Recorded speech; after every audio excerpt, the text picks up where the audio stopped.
Bonjour les lions, j'espère que vous allez bien. On va découvrir ensemble vos énergies pour la première quinzaine de novembre. Gardez bien à l'esprit comme d'habitude que ce sont des énergies générales, c'est comme une sorte de météo et vous seuls décidez de ce que vous en faites. Donc prenez uniquement ce qui résonne pour vous dans ce tirage et le reste vous laissez. Je vous invite également à consulter les vidéos de votre ascendant et des autres signes de votre thème astral pour compléter ces informations.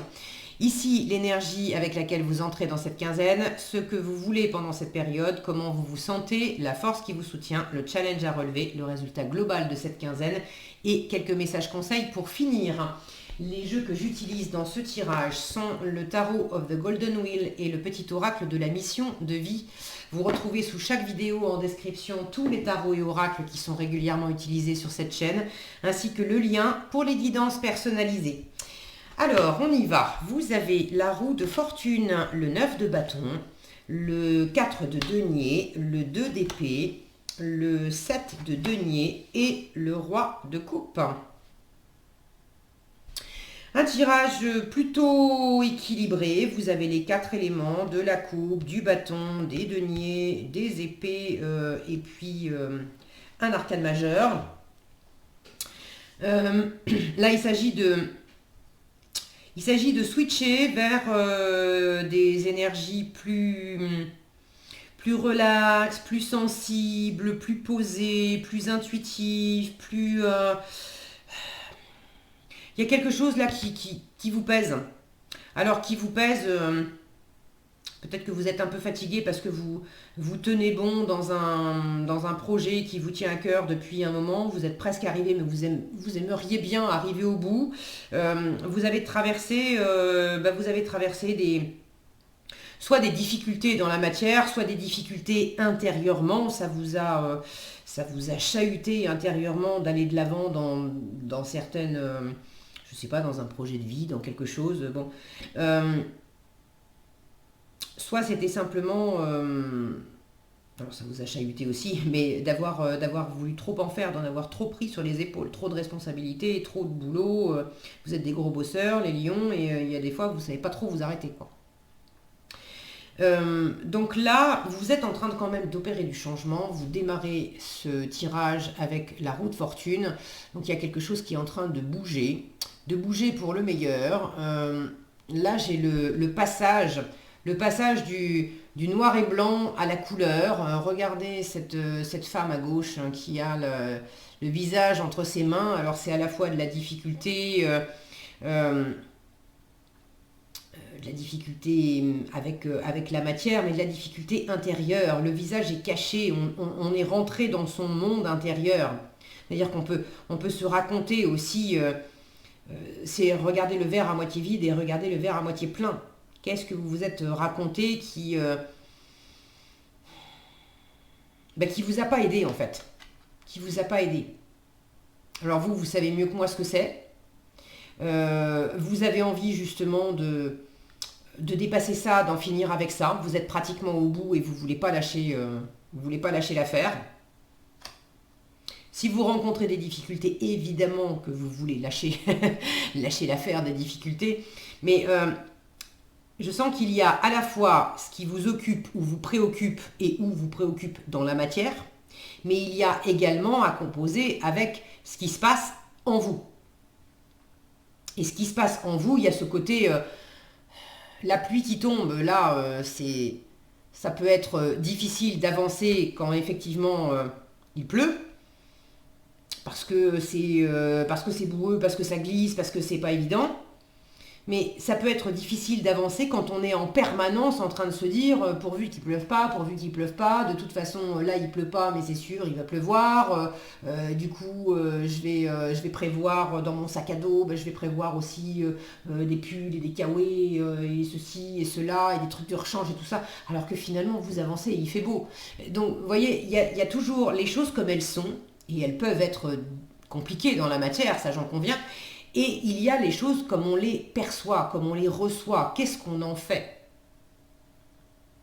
Et là, vous êtes en train de passer de l'ombre à la lumière. J'ai 3 cartes ici, avec du noir et blanc, du gris.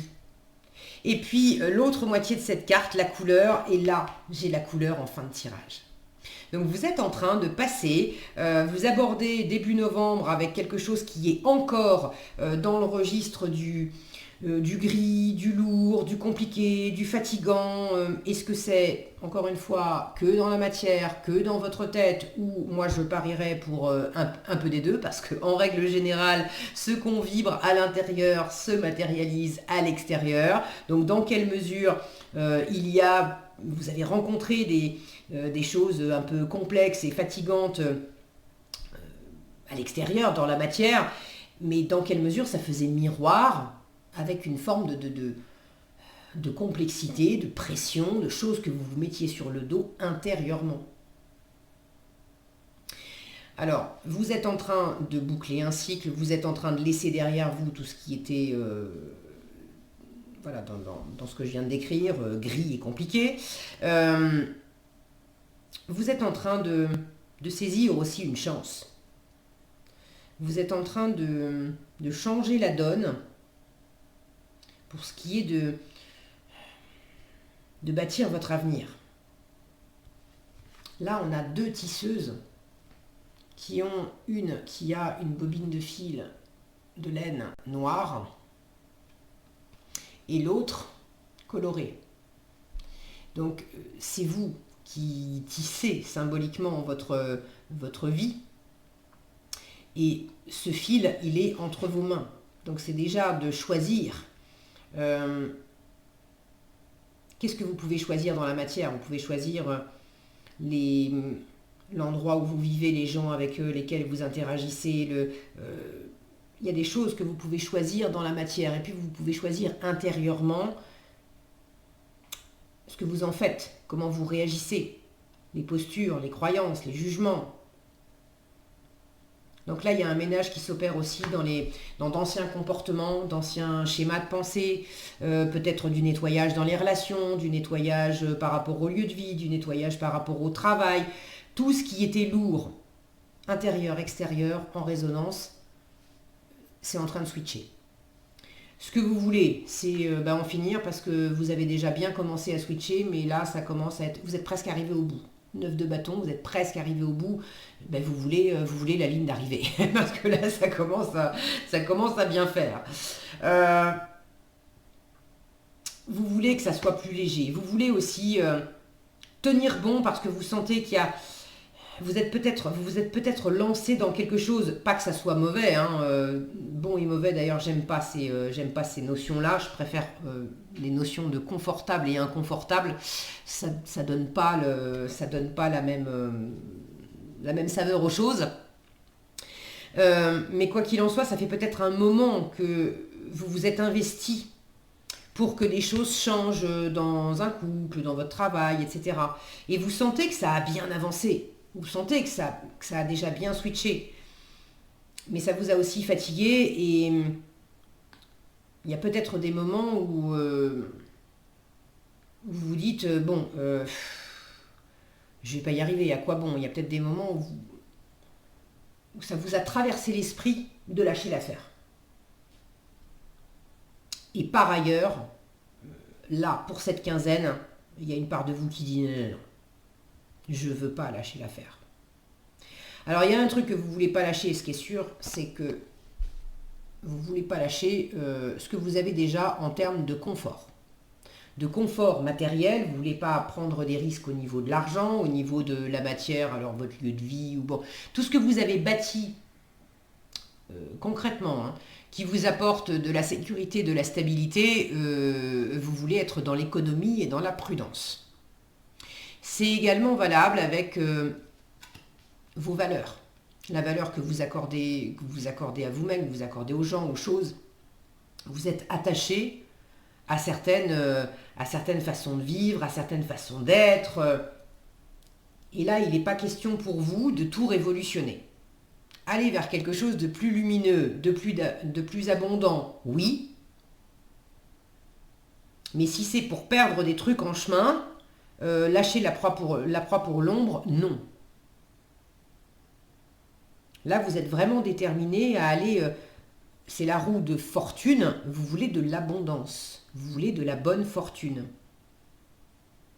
Et vous êtes dans l'état d'esprit de vous accrocher à ce que vous avez déjà. Vous voulez plus. Alors, il y a peut-être en challenge, là je vous en parle tout de suite parce qu'on est dans les deniers, c'est l'autre carte de denier. Là j'ai le jardinier en challenge. Alors j'ai deux possibilités. Alors c'est pas incompatible d'ailleurs. Ce qui peut vous challenger, c'est en termes d'investissement. Qu'est-ce que symboliquement, qu'est-ce que je sème? Qu'est-ce que je sème? Où est-ce que je vais investir de l'argent? De l'argent, mais pas que, hein, investir du temps, investir de l'amour, investir de l'énergie. Est-ce que j'investis au bon endroit? Est-ce que j'investis les bonnes choses? Est-ce que j'investis dans les bonnes proportions? Je sens comme un doute, je suis attachée à ce que j'ai déjà. Alors, si je prends l'exemple de l'argent, investir de l'argent pour construire quelque chose qui me tient à cœur et que je suis en train de préparer depuis longtemps, ok, mais bon, est-ce que ça va payer? Parce que le 7 de denier, c'est à la fois la récolte de ce qu'on a semé précédemment dans le passé, et c'est en même temps le choix judicieux des graines au présent. Qu'est-ce que je mets en terre symboliquement? Qu'est-ce que je sème au présent que je veux récolter plus tard? Le 7 de denier vous invite à être dans l'observation de savoir ce que vous voulez récolter demain, parce que si vous voulez récolter des roses demain et que vous vous apercevez que vous êtes en train de vous semer des orties, ça ne va pas marcher. Dans quelle mesure, ce noir-là, dans quelle mesure vous vous apercevez, il y en a certains d'entre vous qui ont peut-être un peu de mal à... Vous le voyez, mais ça pique de vous apercevoir que y a des trucs qui vont pas bien, qui sont pas cool, que j'aime pas dans mon environnement, et je m'aperçois que quand même, ça me fait chier de le reconnaître, mais je m'en suis semé une partie. Et du coup, voir ça, ça pique, c'est pas terrible, mais servez-vous de ça pour, en force, laisser poser, faire des choix plus judicieux et pas avec votre tête, pas avec pas avec le mental, pas avec l'ego. C'est les pensées et les épées, l'ego. Le 2 d'épée est une carte qui dit plus tu cherches avec ta tête, plus tu essayes de fonctionner avec ton ego et avec ta tête, plus tu fais des nœuds et moins ça marche. En revanche, si tu descends au fond de toi, si tu laisses poser le mental, poser, reposer, et que tu te branches sur la lune, sur l'eau, c'est-à-dire sur l'émotionnel, sur la sensibilité, au fond de toi, tu connais déjà la réponse, tu as déjà les éléments de réponse. Donc il y a quelque chose, intuitivement, dans l'être, dans la sensibilité, vous sentez quel est déjà le bon choix à faire, quelle est déjà la bonne voie, le bon investissement, la bonne dose.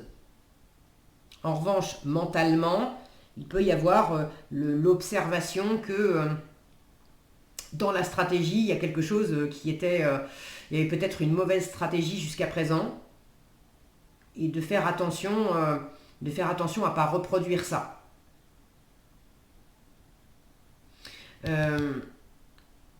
Donc attention aux investissements. Ça peut être un peu compliqué pour vous d'investir, surtout si vous êtes attaché à ne pas changer certaines choses. Vous voulez aller de l'avant, mais c'est ça qui vous pèse. C'est ça le côté aussi, je me sème certaines orties.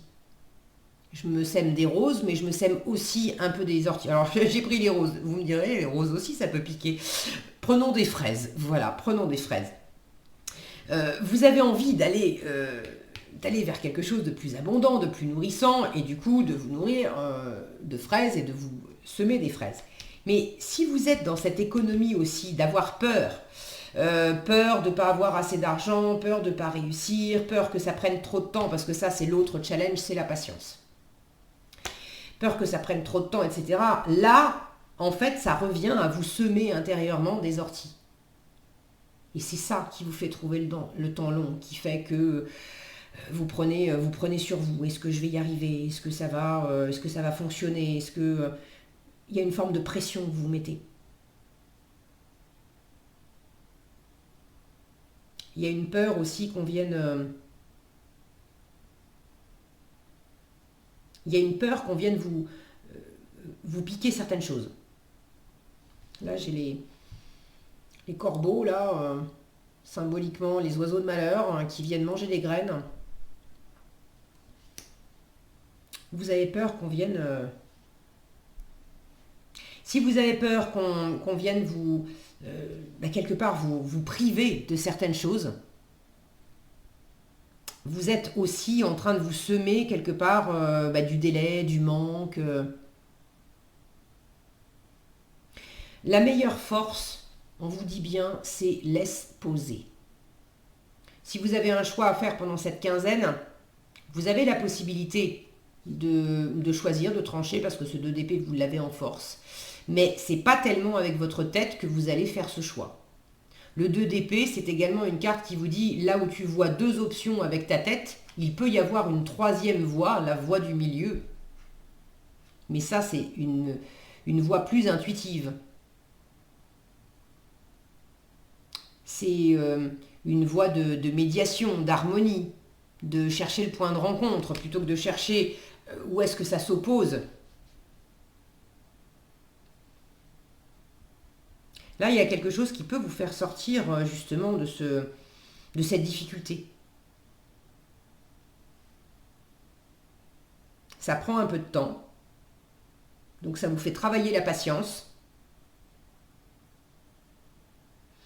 Et c'est sans doute fait exprès aussi pour vous reconnecter à cette part plus sensible, plus intuitive. Alors, je ne m'en fais pas pour vous, vous allez y arriver. Vous avez un joli roi de coupe en résultat qui m'indique que vous êtes dans cette posture tranquille, sereine, généreuse.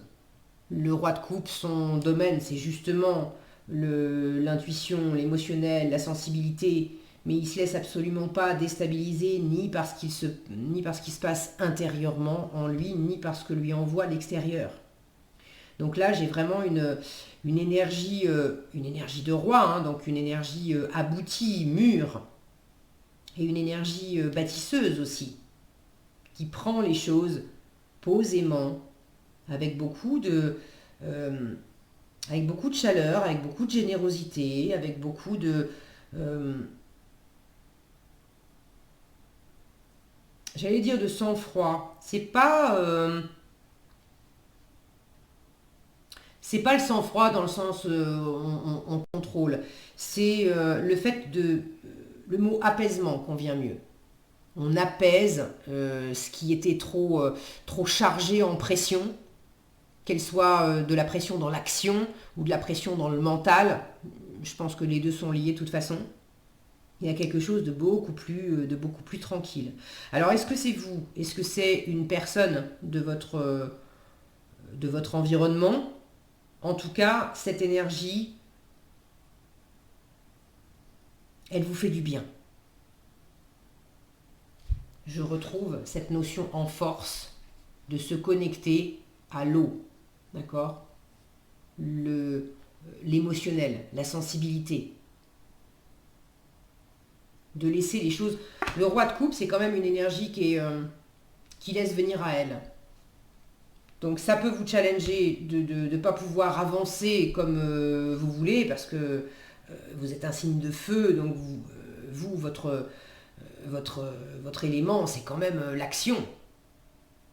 Là, il y a quelque chose qui vous demande de laisser les choses aussi se décanter. Le jardinier, il sait qu'il peut faire que sa part. Et il sait que ça va pas... il ne peut pas aller plus vite que la musique. Les plantes, il leur faut du temps pour sortir de terre. le temps de faire leurs racines, de pousser, prendre la lumière, etc. Ça prend du temps. Donc ça vous challenge, mais ne vous laissez pas, chahuter par ça.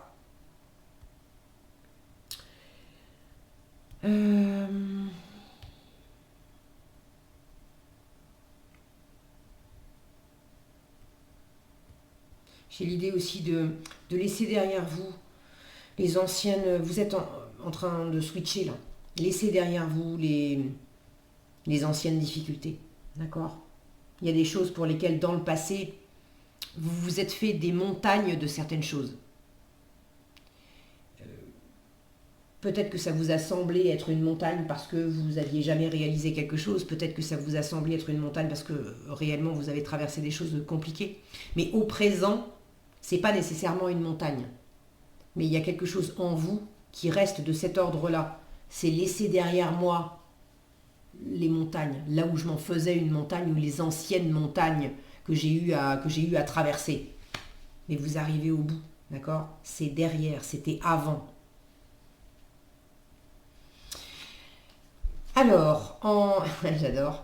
Message, tu as une grande sensibilité. Je vous disais, on se reconnecte là à l'eau, à l'émotionnel, à la sensibilité, à l'intuition. Alors, tu as une grande sensibilité. On vous dit, cette situation met en relief ta grande sensibilité face au monde. C'est une force qu'il est important de canaliser afin de ne pas porter ce qui ne t'appartient pas. C'est ce 9 de bâton aussi où on s'en met plein le dos, plein le dos, plein le dos. Et dans cette sensibilité que vous avez, vous voulez porter des trucs qui ne sont pas à vous. Donc il s'agit aussi de laisser poser pour rendre aux autres ce qui ne vous appartient pas. Et fais-toi confiance, décide dès aujourd'hui de faire pleinement confiance à tes ressentis, encore une fois, et tes rêves, afin d'effectuer ta mission de vie. Ne te laisse pas décourager par les pensées négatives ou les obstacles, et aie foi. Ça résume bien ce que je vous disais précédemment. Voilà ce que j'avais pour vous les lions, j'espère que cette vidéo vous sera utile. Si elle vous a plu, je vous invite à la liker, la partager, la commenter. Et pour être averti quand je publie de nouvelles vidéos, il suffit de vous abonner et d'activer la cloche des notifications. Prenez bien soin de vous, passez une excellente quinzaine et je vous dis à bientôt dans un prochain tirage.